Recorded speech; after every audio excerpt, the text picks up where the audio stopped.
Hey everyone, this is Fabio and welcome back.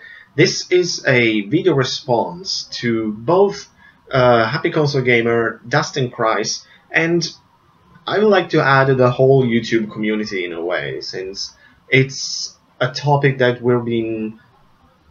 we've saw so many videos in the last couple of days, weeks, whatever, about this, and I've been looking at all of this from behind the scenes mainly, while I was thinking what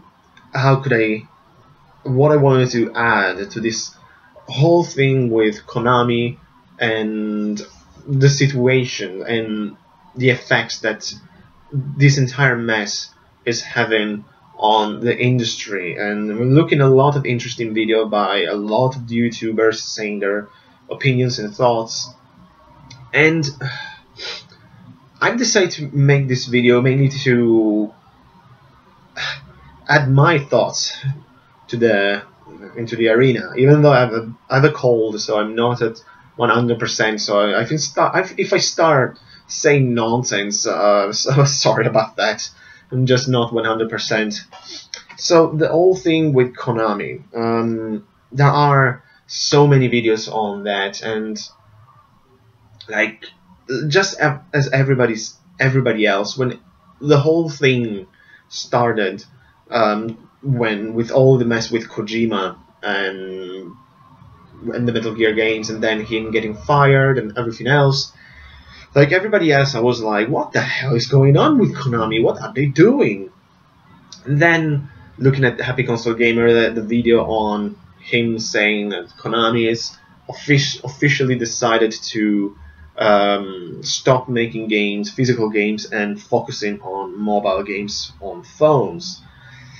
That was really hard to take, but then they all mess with Silent Hill. With I didn't play the PT demo. I really missed my chance there, but the PT demo being cancelled, the entire Silent Hill series being now on a sort of a hiatus, I think. And me personally, I'm a big Castlevania series. That's my Konami series. Never been too much into Metal Gear. Never got the chance to really play Silent Hill, even though I always wanted to. The same with Suikoden. I mean, I only played Tierkreis, which is probably the worst of the entire series, and mainly because it's kind of cost prohibitive now to play the original games, especially the first two. Because for whatever reason, here in Europe, Suikoden 1 is also very expensive, not only the second one. And I always wanted to play that legendary RPG series. And like everybody else, I cannot imagine this series moving to mobile games. I mean, I have nothing against mobile games. I'm not one of those gamers who's like, physical copies or nothing. I can accept download games, I can accept mobile games. I played some games on my phone. At the end of the day, it's just a matter of preference to me. Like, I prefer the physical copy. And I cannot honestly see a game like Castlevania where you need precision in your controllers working with the digital pad on a phone. That would be weird.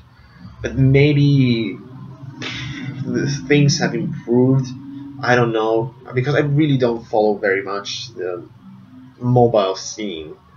And I mean, if that's the way of the industry, it really makes me kind of worried, because, as I say, I prefer my physical copies. But anyways, this whole thing with Konami really made me think about what I think about these companies. I mean, Konami's been with me my whole life as a gamer. I started playing Konami games since ever. I mean, the first game I ever saw in my life when I was like 3 years old or something was Contra.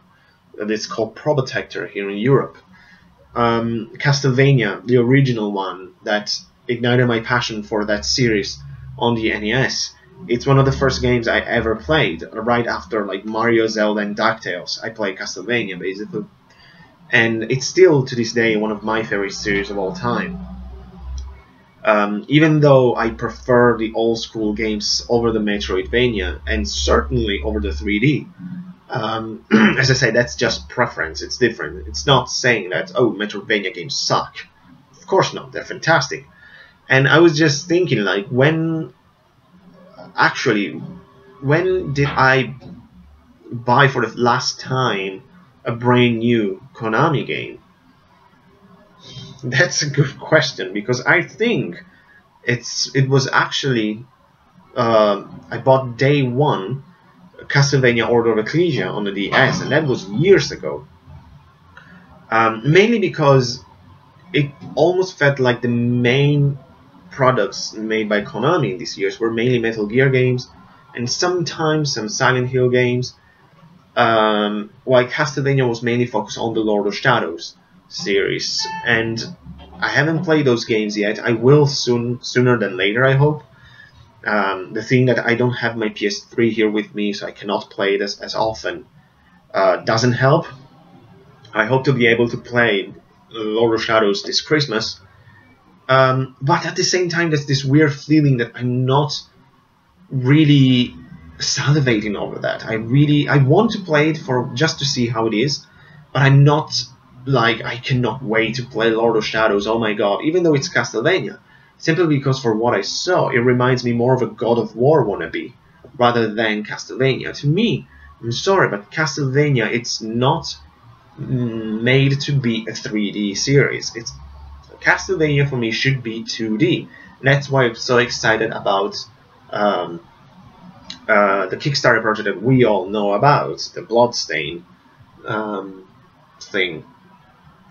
So when that was announced, now there's videos. Every video game channel basically made its video like, there's Bloodstain, the new Metroidvania, and that it's fantastic, like the unofficial spiritual successor of Castlevania. Since it's interesting, now we are entering the spiritual successor age, started with Mighty Number 9, and now continued by Bloodstain. And I'm sure that it's just a matter of time before Kojima himself will do his spiritual successor to Metal Gear. I'm sure of it. Or maybe it will even touch, as Dustin reminded us, some of his most very famous and kind of secondary series, like Snatcher or Police Note or Zone of the Enders. You know, there are so many. But I think it's just a matter of time. I mean, for this big developer, Kickstarter is definitely the way of the future. But at the same time, Dustin was highlighting some doubts that were so interesting for me, that I think people usually don't think about this. They're just looking at these isolated cases like Mighty Number 9 and Bloodstain, and with all the excitement that these projects brought, which correctly so. There's this euphoria around Mighty Number 9 and Bloodstain. And I understand that, and I was one of them. I was like really super excited when I saw Bloodstain, the hilarious video with Igarashi throwing the wine glass and say that it doesn't agree that people don't want 2D platform games. That was hilarious.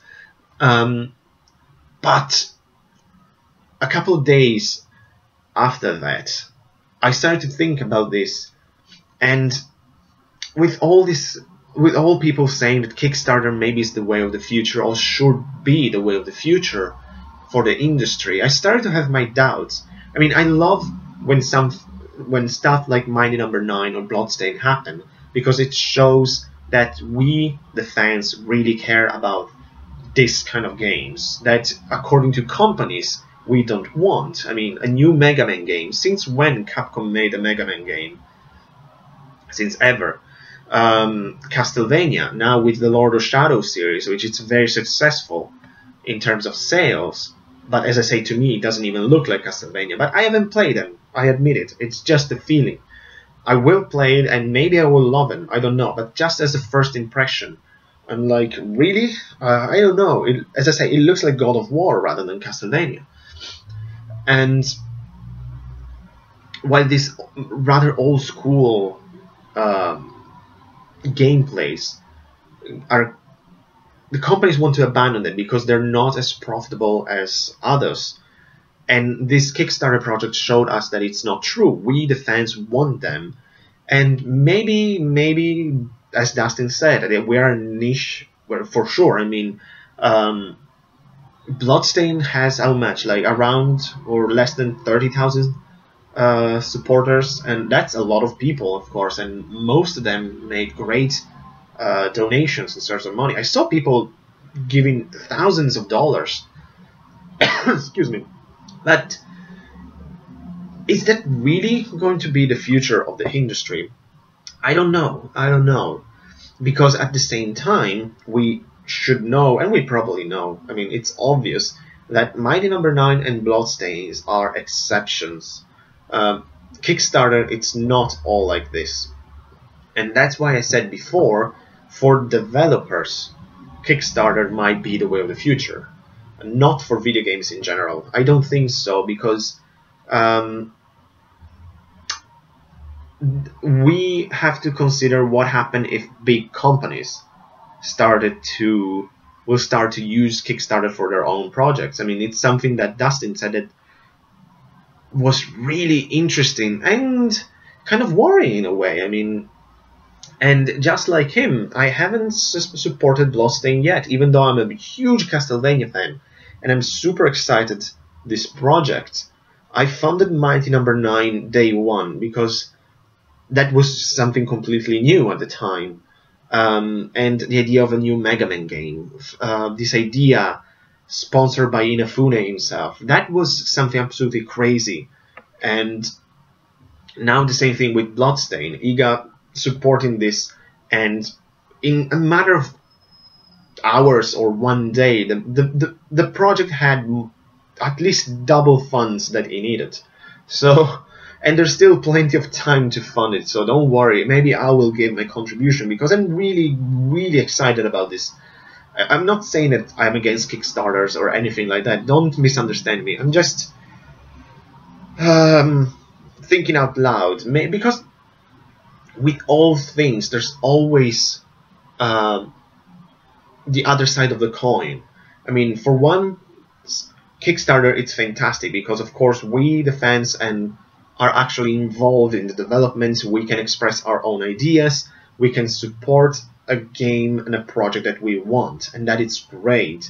But at the same time, as I said, what happened if big companies started to use Kickstarter? What if Square Enix or Sega or other big names made this use Kickstarter? Because for them it will be insanely convenient in an economic terms. I mean, for example, I was just thinking the other day that I would love to have Phantasy Star Nova on the PSP. For whatever reason, I was insanely excited about the game, and then of course it was never released because it's Sega. They don't release games to the West. Why did they ever even bother buying Atlus other than Persona 5? I mean, even after that big announcement they say Atlus will be able to use Sega IPs, well, we're still waiting for something. But and what if Sega all of a sudden will say, there you go, we're starting a Kickstarter for Phantasy Star Nova in order to publish it to the West, fund it. For one side of the argument is like, that's great, so we can have all the games we want, technically. But on the other hand, I don't like that, because these are big companies. They have the money to fund their own projects. I can understand a small indie studio using Kickstarter. I think that's the reason why the thing was invented, not for big companies to minimize the costs. Okay, because Sega, Square, or all those other games, even if Capcom will say, we'll do Breath of Fire HD remake, fund it on Kickstarter, of course I'm going to give my money because it's friggin' Breath of Fire, but I would be like, you cheating bastards. You just don't want to spend your money on this, and you want ours because you know that the fans will support these things. And like coming back to Sega, this was just an example, but like Capcom, I can go on forever with mainly these Japanese companies because that's the main problem, I think. And it's something that we should always remember with Sega, Square, and all of that. It's too easy, I think, to say that they don't care about us. They don't publish games to the West because they're evil corporations and they don't give a shit about us Western fans. Because of course it's not as simple as that. And we all know that. And if we ignore that, we're naive. That's it. These are companies. Their only objective is to make money, not to please me, you, or us fans. Sega. I keep using Sega as an example because it's fresh in my mind. It's too easy to say Square Enix, but we can use that as well, like as we recent know. I will talk about that later. But Phantasy Star Nova again. I was thinking about importing the Japanese copy just to have it. Phantasy Star is one of my favorite series of all time. Phantasy Star 4, it's my favorite game of all time. And if they launch a Kickstarter on, like, fund the publishing of this game to the West, I will support it day one, of course. But at the same time, I'll be, you have the money to do this, Sega. Why should I do your dirty work so you can have more money at the end of the day? That is something I don't like about the future of Kickstarter. It might happen sooner than later because I'm sure that if I can think something like that, companies can do it as well. And the same thing that we have to remember that if Might Number 9 and Bloodstained have been supported like crazy, and rightly so, we have to remember that almost all the other projects are barely funded. Of course, there are. I don't follow Kickstarter that often, but I'm sure there are plenty of really talented developers over there that hope to see their projects and work and effort being funded by us. But most of them barely make it, I think, if they make it. I mean, I remember years ago, I was called like Space Heroine or something like that, a combination between Chrono Trigger and Phantasy Star that made its goal, but it never like shattered any record. Like, if the goal was 200,000, it didn't get 1 million, like Bloodstained got in one day. So Kickstarter, it's not perfection. It's too early a thing to say it's the way of the future or something like that, because I still have doubts. I love when things like Mandy Number 9 and Bloodstained happened, and in that sort of way, that's the future for developers, but not for video game in general, because I would not like companies to say, well, you can pay us, so then we'll get more money. I don't like that idea. And again, as I said, Sega is just one example. We can go on with Square Enix. I mean, but again, we have to look at the bigger picture, I think, with these companies. Like, I don't think it's a coincidence that all this mess happened with Konami, and then they're said, we're going to focus on almost exclusively or entirely on mobile games. I would be more surprised if a Western company like BioWare would say something like that. I say, well, from now on, we'll get your Mass Effect or Dragon Age only on mobile, because that's the way of the future. Something like that hasn't happened yet, if you notice. It's only Japanese companies, like there's been Capcom, of course. Now Konami, Square Enix is a strong supporter of phone games. Nintendo, I read somewhere that they will make some games on phones, even though it's not their main effort, because they're not that desperate yet. So it's obvious what is going on, I think, and that's the reason why I cannot get too much angry at these companies. Of course I'm pissed off, and very, very much. It's just in my nature. I am a very calm person by nature, and before getting me really angry, I have to analyze all of the situation. I mean, Capcom, Konami, Square Enix, these are Japanese companies. We all know, or we should know, that in Japan, mobile game, it's a massive market. It's much bigger than its Western counterpart. Of course they're going to focus that, because that's easy money for them.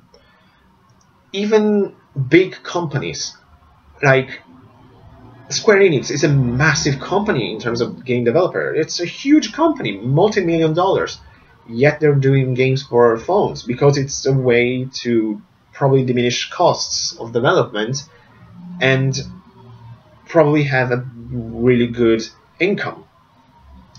Capcom, the same thing. Even though they probably were in financial difficulties, making games for phones, it's probably less expensive and it can ensure a lot of income. That's the thing that's happened, like with Breath of Fire 6, and I don't know if they're making more games on phone. Konami, it's a big company. They have really popular series. I mean, those soccer games, the eSpro or whatever name, like the Internet Superstar Soccer games, those are really popular. So it's not that they don't have the financial means to support their projects anymore. They're just going the easiest way, because it's the fastest and easiest way to make money for them. So it's not that they're just ignoring us Western fans, because as I said, Western companies don't do that yet, at least, because it's too easy to say that's the way of the future. I mean, it's more convenient for them, because in Japan it's a much bigger market than here in the West. And look at Square Enix. I just want to connect this. The recent announcement of Dragon Quest VIII on 3DS. That's fantastic. The only problem is that I really doubt that we will ever see that in the West, and I hope I'm wrong. I'm just saying this. I really hope I'm wrong, because I love Dragon Quest VIII. I had that on PS2, and it's a fantastic game. And maybe, since it's probably the most popular Dragon Quest game overall among fans, it's not my personal favorite, but again, that's just preference, that's different. It's not saying that it's a bad game, of course, because Dragon Quest VIII is a friggin' masterpiece. It's probably one of the best games on the PS2. So maybe that one will come to the West, who knows. But I think it's such a massive waste to remake that game on 3DS. I agree with Dustin that they should have made this game on the Vita, because that would be friggin' fantastic on that. But Dragon Quest VIII should have been on PS4, on Wii U, on big console. I mean, but again, to me, it's so obvious what's going on. It's just a matter of profit for them. And I understand it's Square Enix as a company wants to make money, fantastic, but that doesn't mean that I approve their choices. I mean, hell no. I mean, how many remakes of Final Fantasy X did we have? Like, and look at Type 0. That's a PSP game, and it had a remake, HD remake on fucking PS4. Type 0. And they're not even bringing Dragon Quest VII on 3DS to the West. I mean, it's obvious that Square Enix, their big cash cow, it's Final Fantasy, so they're going to squeeze every possible penny out of that. Until maybe when Final Fantasy 27 will be released, we'll say, well, we had enough. But until then, be sure that we're going to have so many more Final Fantasy game remakes re-released. Except Final Fantasy VII, that will never going to happen. Final Fantasy VII HD, it's the biggest Easter egg all time. And personally, I don't care about that. Just want to add that. But Dragon Quest, they know that it's not profitable outside of Japan, or at least, let's say this way: Dragon Quest, it's insanely popular in Japan, so they're going to have all the games. That's okay. In the West, there is a crowd who loves Dragon Quest. I'm one of those. Personally, I prefer Dragon Quest over Final Fantasy by a long shot, even though I love Final Fantasy. But if I have to choose between these two series, I will choose every day of the week Dragon Quest over Final Fantasy. But it's mainly a niche compared to the legions of fans of Final Fantasy. And of course there's nothing wrong with this, because I love Final Fantasy as well. But looking strictly at the market, it's obvious that Square will always prefer Final Fantasy over all their other series. I was really surprised when they announced the new Star Ocean game. I mean, I was like, wow, really didn't see that coming. When did it happen? But on the other hand, Final Fantasy, we're going to have, I think, at least one Final Fantasy per year. I think next year you'll see they will announce the HD remake of Final Fantasy 12, and what's the 12-2, the Wings of Raven, whatever, that DS strategy game. Be sure that we're going to have Final Fantasy 12 remake rather than Dragon Quest 8 in the West. That's for sure to me. But I don't know.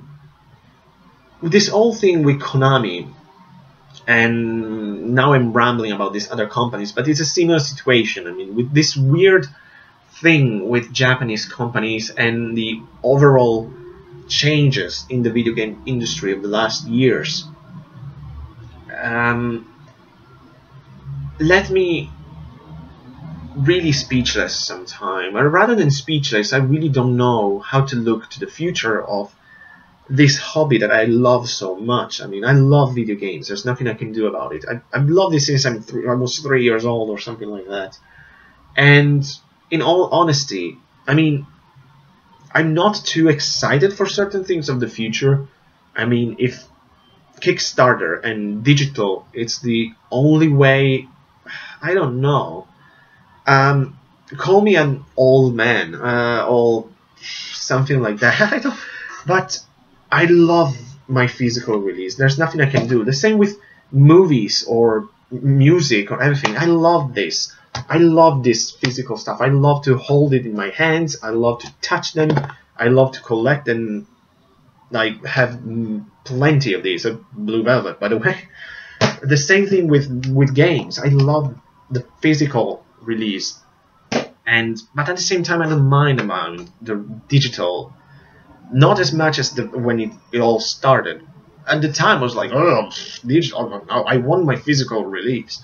But now I can accept that much easier. I mean, it's probably going to be that, not all the way. I don't believe that digital will replace completely physical, because we saw this with music, at least in my eyes.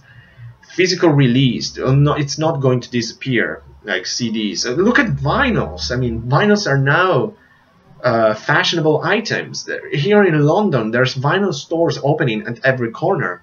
Just in my neighborhood, there is like 2 or 3 vinyl stores. I mean, in the 10 years ago, 15 years ago, who give a fuck about vinyls other than real people who's really into music? But nowadays, everybody's experts about vinyls. Everybody's buying vinyls. But the same thing with music. I love buying my CDs. The same thing with books. I still love buying my books. I don't have a thing. I don't even know the name now. I don't remember. But I don't use those because I love the physical stuff. Even though I can understand the advantages of certain digital. But with games, I still don't want to think as Kickstarter or digital only as the future. That's mainly just a pipe dream of mine. I don't know, because as I say, I love my digital stuff. But I think that it will be something like music. I mean, digital will be for the majority of the consumer, while physical will be for the real, the how can I say without being, for the really passionate people about this hobby. And it's not that there's like the stupid comparison between gamers, non-gamers, hardcore gamers. I mean, that's stupid. If you're really interested in wanting like collecting that, or if you like me, if you love the physical product, you'll buy stuff like this. If you don't care, you'll buy it. For example, here it's Lunar. If you don't care about having the physical copy, you'll buy it on, I don't know, a virtual console or PSN or whatever will be in the future. But so that's why I was kind of holding back with making this video for Konami. But then I heard so many interesting videos that I wanted to add some of my thoughts on Konami and the industry in general with this Kickstarter craziness, because now seeing every day people making videos on how excited they are for this, for Bloodstain, and I am too, of course. I'm not criticizing Kickstarter, I'm not criticizing Bloodstain, I'm just looking at the whole picture. And to me, Kickstarter is far from being perfect, and I don't want that as the future of the industry, because I don't want to pay for all the games. Of course, you can give small contributions, but that's another thing. So, I don't know, I mean, probably, yes, I'm probably done with Konami. I don't know what they're going to publish now, and certainly I don't want to play Castlevania on the phone. Now that and that's interesting, ironic, because now I was kind of getting into the Silent Hill series, since recently I've bought Silent Hill Origins for my PSP, and I wanted to buy some of the older games for my main consoles. But now the series is in a really weird position. The same thing with Metal Gear. I've never been a fan, even though I play and love Metal Gear Solid, but other than that, that's the last one that I played on the PS1. I never touched Metal Gear again, even though I love Metal Gear Solid, but maybe I will play some in the future, who knows? Who knows? So yeah, these are some of my thoughts on this whole Konami. I'm starting losing my voice now, so I should probably stop talking. So yeah, these are some of my thoughts on this whole Konami thing and everything that it triggered with the Kickstarter and all the rest. Yeah. Soon I will make a pickups video, since I'm gathering a lot of stuff here, and I don't know if I will do one for June, since I'll be away for most of the month, but we'll see. I'm playing games, kind of busy in this period, but I managed to save at least an hour per day playing Lunar, and probably when I finish that I'll continue with Freedom Wars and Etrian Odyssey, which is the main games I'm playing now. So we'll see. But I just wanted to let my thoughts on Konami and everything else out of the way. Just had this big mass of thoughts over my head for this couple of days. So that's it for Konami and everything. Just stop talking because I'm really need to take some medicines now. Thanks very much for watching, guys, and see you next time. Take care.